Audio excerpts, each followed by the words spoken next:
Today we shall continue our series. Ano po? Ito po ay sinimulan po natin noong pong nakaraan. Ano po? Na napag-usapan po natin po ay talagang tayo po mga kapatid, bilang mga mananampalataya, ay napakahalaga na sa taong ito ay ating pong patuloy na unawain na tayo po ay nabubuhay sa isang buhay ng pasasalamat. Na lahat ay biyaya ng Panginoon. Ang ating kaligtasan, tayo naligtas ay sa biyaya. Kaya hindi tayo nagsisikap para maligtas sapagkat hindi pwede mangyari yun. Hindi ka maliligtas sa sarili mong sikap. Inamin mo na ikaw at ako'y walang magagawa and we need help. Humingi tayo ng tulong sa Panginoon, di ba? At siya naman ay tumugon ng kaligtasan, pinadala si Kristo. At dahil doon, ang iyong buhay sa mundong ito ay buhay ng pasasalamat. At sabi nga ni Apostle Paul, kung hindi niya pinagkait ang kanyang bugtong na anak, pinakamahalaga sa kanya, hindi niya pagkakait lahat ng kailangan mo. Can I hear louder amen? Kaya kung ikaw ay dumarating sa panahon na ikaw ay kinakapos, ikaw ay kinangangailangan ng ganito at ganoon, balikan mo lang ang katotohanan. Na hindi nga pinagkait ng Ama ang kanyang anak, hindi niya pagkakaitan lahat ng kailangan mo. Yung mas malakas ang amen, yun ang sasagana. Praise God, hallelujah.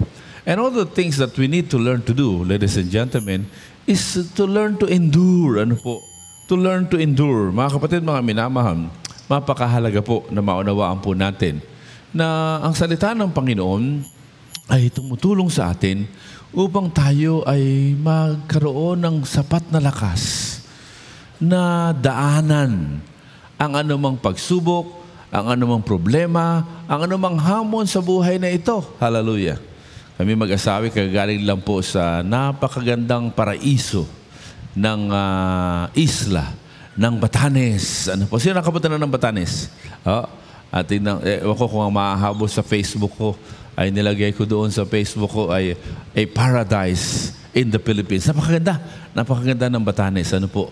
Salamat sa Panginoon sapagkat kami po ng Philippine Bible Society ay nag-retreat doon. Friday, Saturday, Sunday, Monday. At naroon ang CBCP, NCCP at PCEC. And I was asked to give the homily in the ecumenical service on Sunday. And thank God because we were able to preach the sermon that we preached the other Sunday doon po sa kanila. Tungkol sa ang salita ng Panginoon ay pinagmumulan ng buhay na pag-asa. But after that, my wife and I were led by the Lord to stay behind to visit the churches. Ano po? At nung dinalaw na yung mga churches, they were so encouraged, they were so thankful. Ano po? At we listened to their problem. Ang tindi ng pinagdaanan nila. Ayan po ang aming mga picture. Meron pa po ba dyan? Ayan. Alam nyo, ayan po yung aming pong bus. Ano po? Patungo sa Clark. Pwede pa natin ituloy. At ang ganda ho tignan, together with the PBS family, ano po, pag may picture pa, papakita na lang po na mabilis, ay talagang we promoted the Holy Scripture, ano po, throughout the Philippines, throughout the many years, ano po, na ang PBS ay nag-exist. Magsi-6 years na ang PBS, ano po. I was privileged to become the former Vice Chairman and Vice President, and until now, I am part of the board, ano po. And we were given the privilege to tag along our spouses, ano po. Ito naman po yung isang church na amin po naturuan, ano po. And we listen. Ang dami nilang pinagdaanan. Yung pong sabi ni Tess, parang walang fruit-bearing tree dito.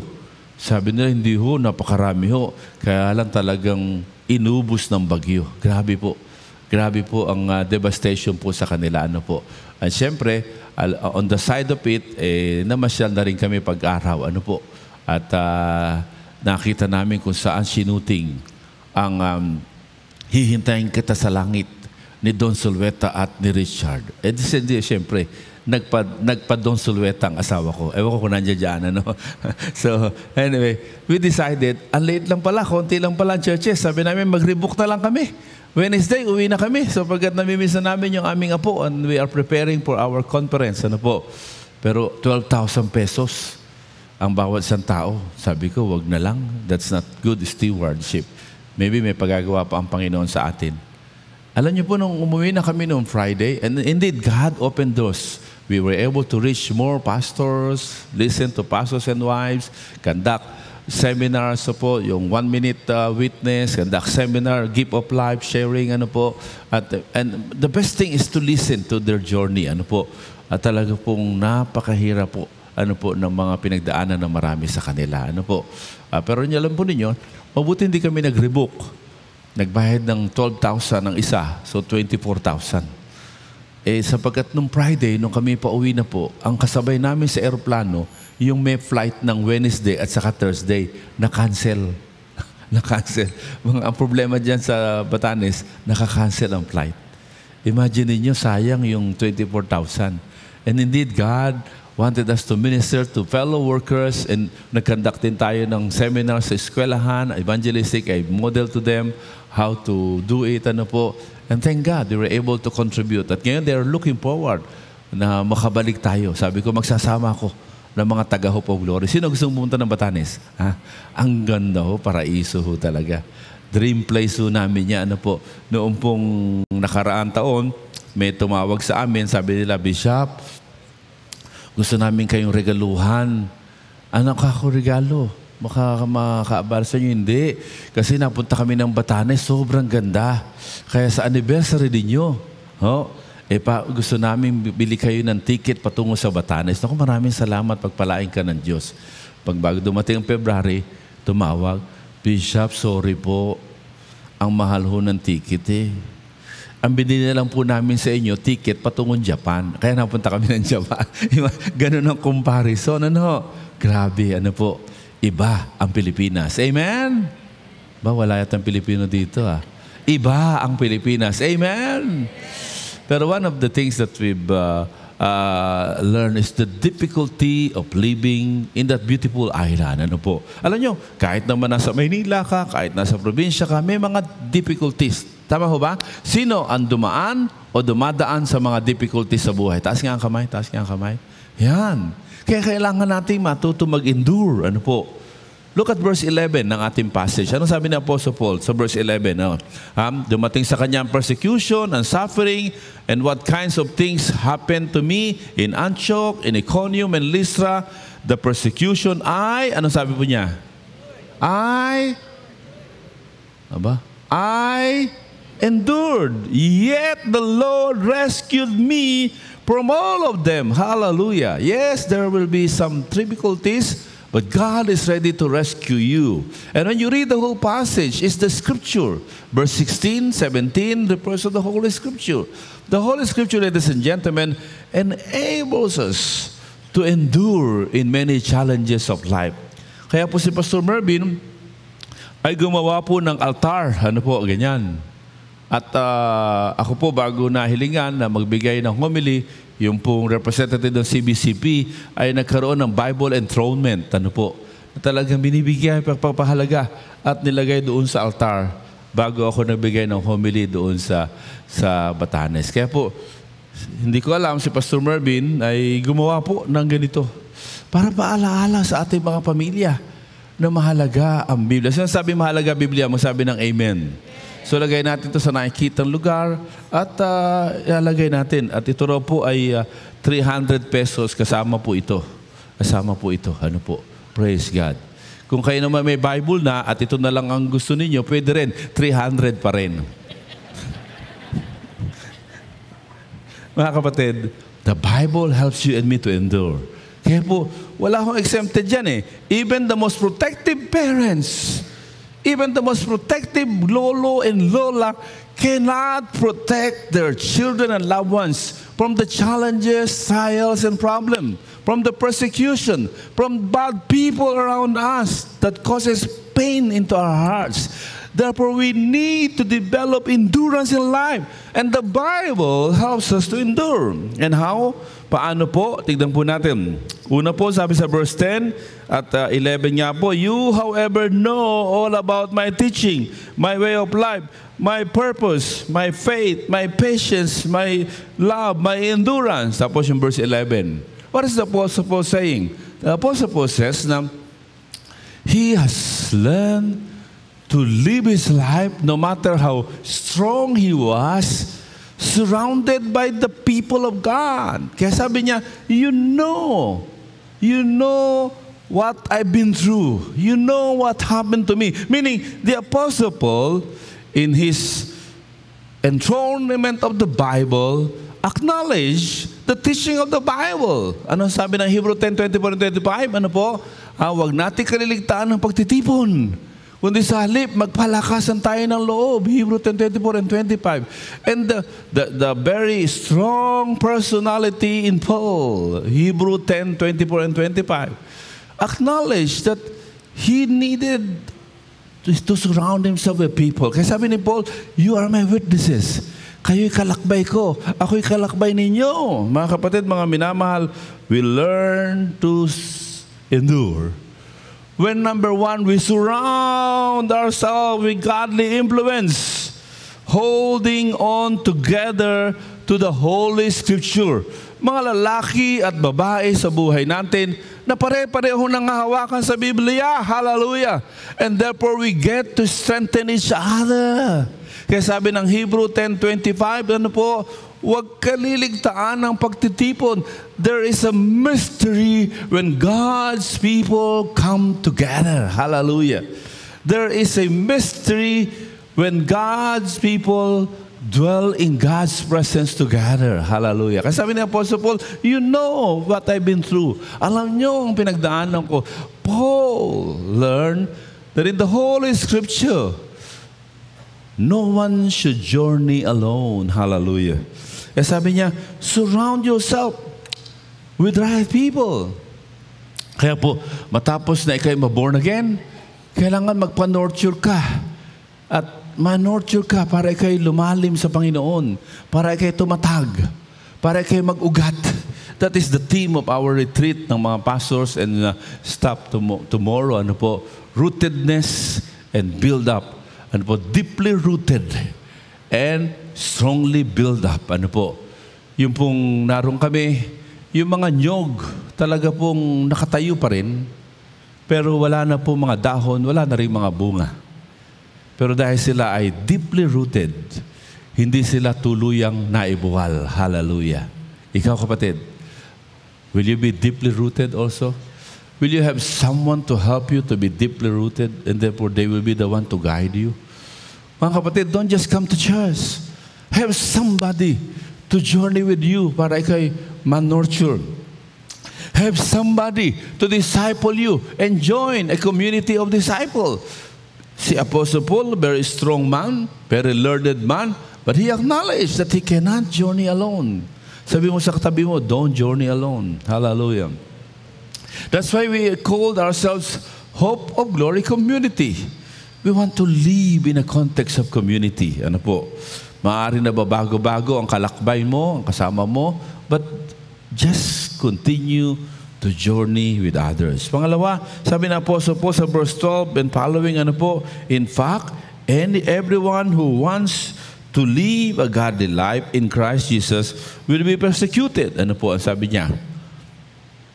While evildoers and impostors will go from bad to worse, deceiving and being deceived. Mga kapatid, mga minamahal, patiin na po natin hanggang po verse 14. But as for you, continue in what you have learned, again the scripture, and have become convinced of. Don't just learn. Be convinced of what the Bible says. Because you know those whom you have learned it. Pangalawa po mga kapatid, so that we can develop endurance in life, mahalaga po that we must fight deception. Sabi ni Apostle Paul, ano po? Ang daming deception. Even among Christian, meron deception. Ano po? Kaya importante po, we know the Holy Scripture. So we cannot be deceived. We cannot be deceived. At alam niyo po ba, ang mga leader po ng mga kulto ay nagpasimula po sa isang Christian na church na maayos. Pero habang tumatagal, they deviate from the Holy Scripture. Ano po? Marami po mga cult leader, nagsimula po maayos eh. Pero nung hindi na nagpagabay, nagmarunong na, and they did not submit themselves to a community of believers. That's why we have Philippine Council of Evangelical Churches, where we are part of. Ano po? Because as a church, we cannot journey alone. We cannot be too proud. Ano po?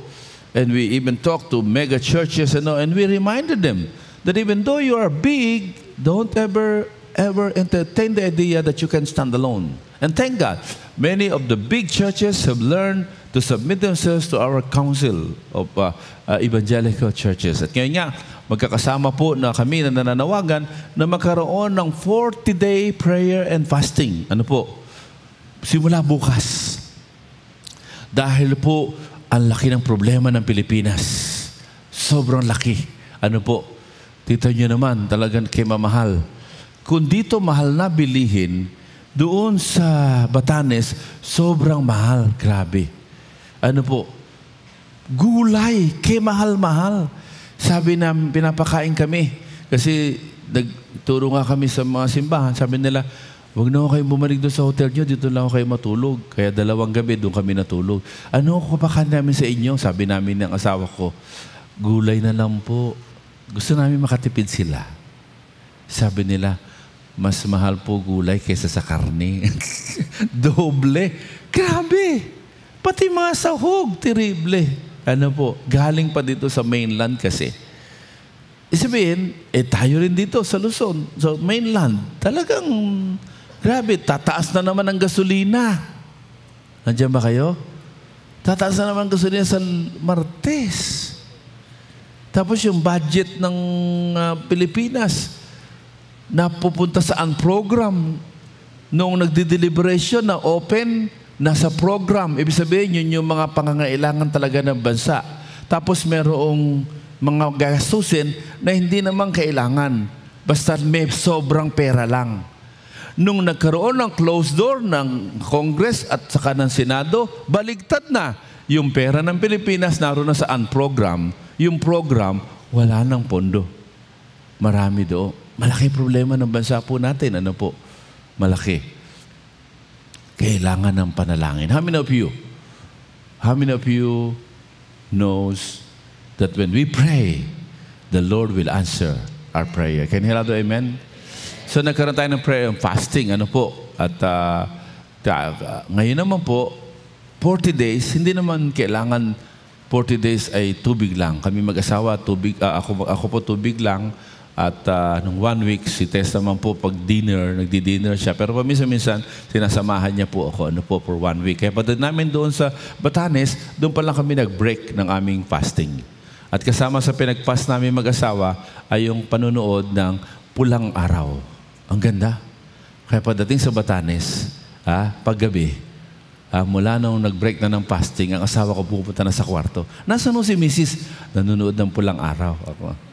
At talaga naman, napakagandang mensahe, relevant sa nangyayari ngayon. Pero ang punto po natin, ito ng prayer and fasting ng 40 days, hindi naman kailangan ganun kalawak. Kahit 1 meal a day.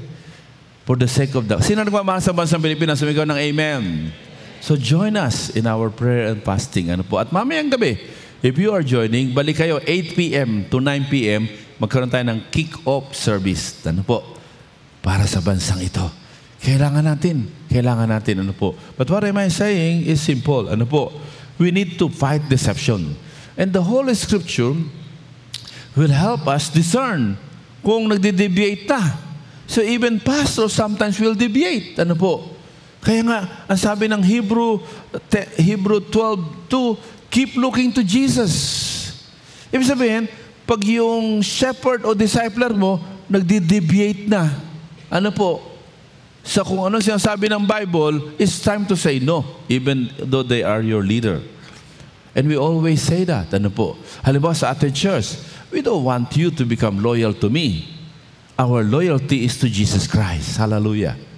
But of course, kami ang tinalaga ng Panginoon dito. And therefore, we expect your cooperation sa direksyon. Pero again, it's not on the personality. Nagkaroon tayo ng mission, vision, and core values. And anyone who deviates, even me, from our mission, vision, and core values, that's another story. Kaya, again, it's not personality-oriented. I am subject to our mission, vision, and core values. And anyone who deviate, anyone who deviate from our declared mission, vision, and values, we say no. Because we believe that God gave us that purpose statement. Ibig sabihin mga kapatid, mga minamahal, we need to continue to fight against fake news, against lies, and against deception. And that's actually what the Apostle Paul says. Ano po? Sabi niya, kilala ninyo kung saan niyo natutunan ito. So kaya talagang anchored on the discipler, on the shepherd. Pero even the shepherd is subject to the Word of God. Hallelujah. Kaya sabi ng Biblia, even in the last days, even the elect will be deceived. And therefore, we need to fight anything that deviate from the truth. And as a church, anyone who deviate from our mission, vision, that's a big issue to us. Kaya meron tayong annual conference where we review ourselves sa ating mission, vision, and core values. And one of our core values, we need to learn to submit, we need to learn to cooperate, we need to learn to take initiative, and many others. Kaya don't miss our conference on Friday and Saturday. Ano po? Yung iba mag-half day ng Friday para po 1 o'clock hanggang gabi, and then Saturday, the whole day. Mga kapatid natin, galing sa Karon ay magta-travel mamayang gabi sa barko.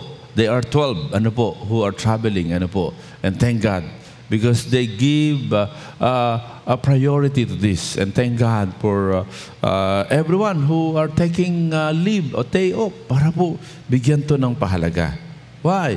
Because we want to continue to nurture, ano po, our commitment to the Holy Scripture and to the purpose of existence ng Hope of Glory community. Mga kapatid, mga minamahal, may the Lord speak to our hearts. Let us not be deceived. And the Holy Scripture will help us to develop endurance so that we, in the midst of challenges, will never be deceived. In the midst of many offerings of this world, nag-o-offer ng kung ano-anong bagay, we will not be deceived. Ang mga kandidato, kung ano-ano ino-offer, we will not be deceived by them because we will vote wisely. In fact, we call for revolutionary vote. Ano sabihin ng revolutionary vote? Baguhin niyo naman ang paraan ng pagboto niyo. Huwag yung pare-parehong pangalan, huwag yung magkakamag-anak, huwag yung kilala, sikat, artista. Yun talagang inaral ninyo. Ano po? At kung maaari, yung simple ang buhay, huwag yung marangya ang buhay. Ano po? At negosyo na ang pagpolitika. Kaya we need to fight deception. Pangatlo at panghuli, so that you can develop endurance like the Apostle Paul. Sabi niya, I endured and God rescued me. Why? He surrounded himself with godly people. Second, he fight and he fought deception. Ano po? He fought deceptions. Kaya po, at pangatlo at panghuli, ay napakaganda. Ano po? Pagtingnan po natin po yung mga talata, verse 15, 16, and 17. And how from infancy you have known the Holy Scripture, which are able to make you, ano raw po? Ano raw po? Wise. Ano po? At sinabi ngayon yung Scripture, no? Verse 16, ano po? The Holy Scripture is God-breathed. Ano po? Ano ang gamit po niya? Tinuturuan tayo. Natututo tayo sa Bible. Nare-rebuke tayo ng Bible. Ano po? Nare-rebuke tayo. At ano po? Hindi ka lang i-rebuke, iko-correct ka. Papakita yung mali mo, rebuking, ipapakita kung paano mo itatama yung mali mo. Amen? Tarapakanyahan natin ng Panginoon. Grabe ang Bible. Ano po? At hindi lang yon, itetrain ka para sa kabanalan at katuwiran upang ikaw ay maging fully, thoroughly equipped to do your mission from the Lord. Ladies and gentlemen, it is important that you and I are staying rooted in the wisdom from the Holy Scripture. Ano po? We stay rooted in the wisdom from the Holy Scripture. Mga kapatid, mga minamahal, may the Holy Spirit speak to us. Sabi natin nakaraan, the Scripture make you wise. Make wise the simple. Ano po? Nagiging matalino tayo. Kaya stay rooted in the Bible. The principle of the Bible. Ano po?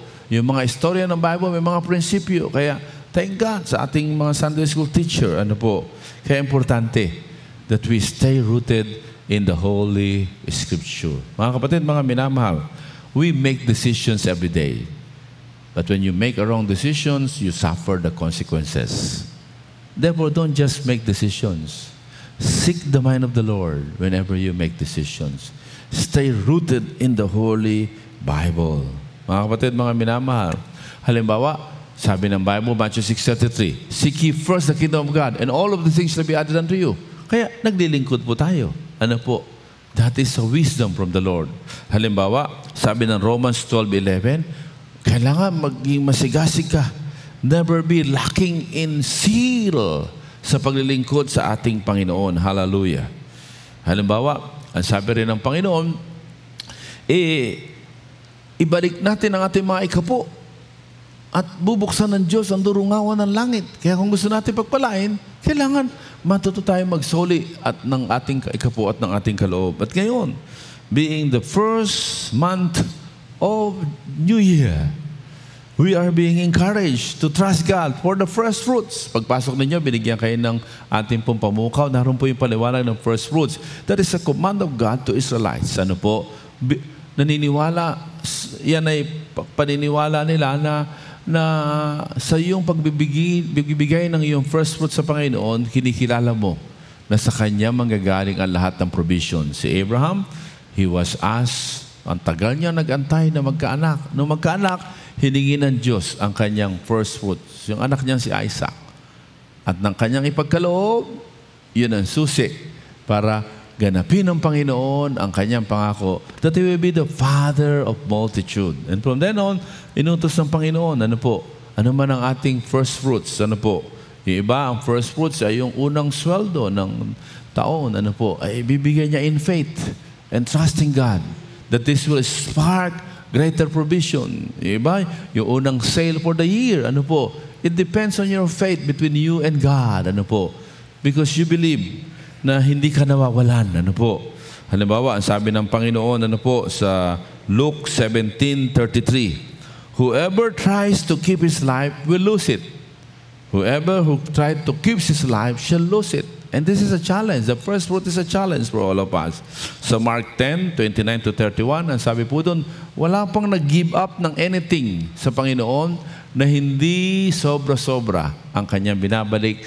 Hindi lang sa buhay pag namatay ka na, kundi maging sa buhay sa ngayon. Hallelujah. Praise God. Mga kapatid, mga minamahal, this is a wonderful time for us to trust God in your first fruits. Ano po? And our first fruit, of course, we will devote again sa ating pong CTFE. Mga kapatid, mga minamahal, may the Lord speak to our hearts.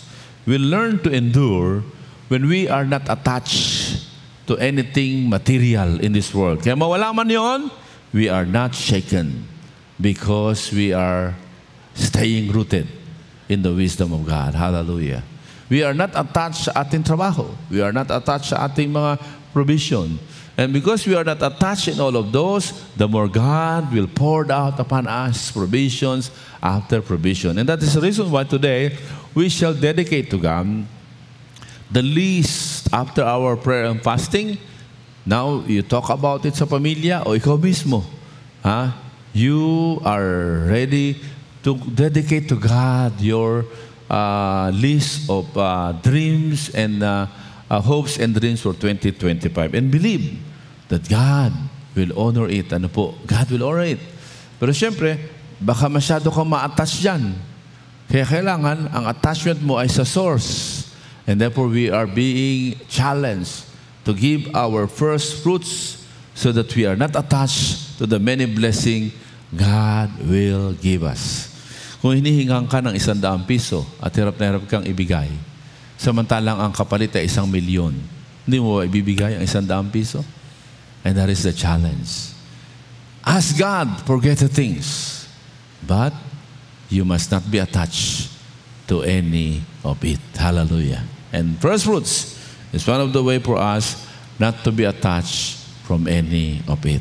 And because of that, any trials, any problem cannot uproot you, cannot shake you, because you are not attached with the blessing. You are attached with the blesser. Sino attached sa blesser? Magsabi ng amen. Ba, natatakot pa, no?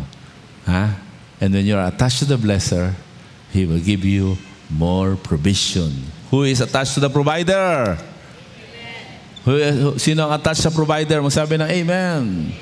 And therefore, He will pour out provisions upon your life. Hallelujah.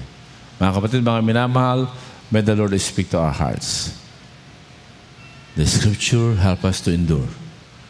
And we will not just endure. God will rescue us from any challenges we might face this year. Tayo manalangin. Panginoon naming Diyos, maraming salamat po sa iyong kapahayagan sa amin.